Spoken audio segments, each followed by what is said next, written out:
To do the formal handover, we're about to introduce the Premier and bring him in, and we've also got 7 jurors who are taking over from now on. As the Citizens Jury, we'd like to acknowledge that we have been meeting on Kaurna land and we pay our respects to the traditional owners, past and present, across South Australia. We do now have a result. The result is that the jury generally had a strong conviction in taking a position one way or the other, with 2/3 of the jury not wishing to pursue the opportunity under any circumstances, and 1/3 support a commitment to pursue under the circumstances outlined in the report. We are the 350 South Australians who make up Citizens Jury number 2, and what a roller coaster it has been. Here is our report to you.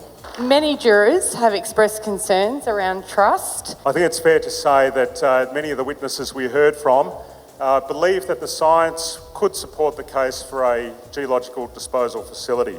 But with any engineering endeavour, there's always risk, and there is a cost to mitigate that risk.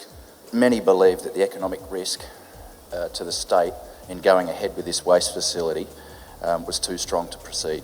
We would like an informed consent.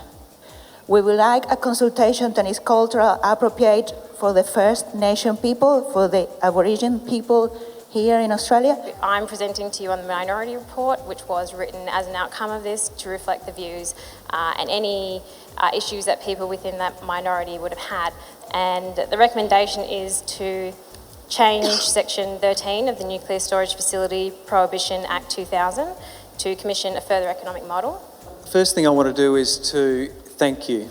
Thank all of the people that have just presented and described the report, but most of all to thank every single one of you. I know this has been an absolutely gruelling and demanding civic service that you've offered on behalf of the rest of South Australia.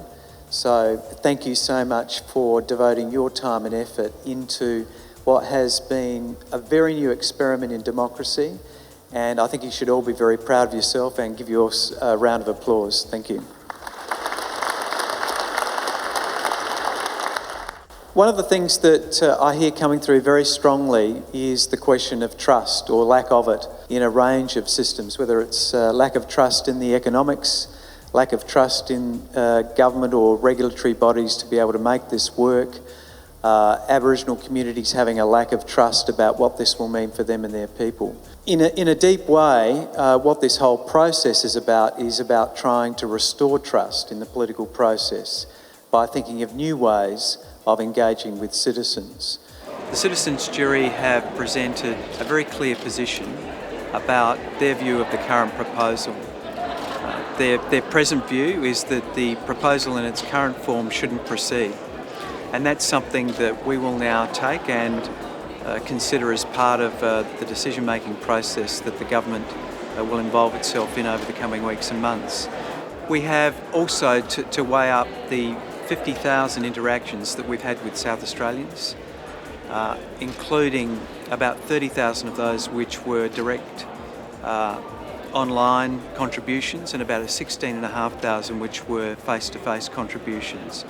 There's also a community attitudes survey which we expect to have finalised in the coming weeks, and that will also inform the considerations.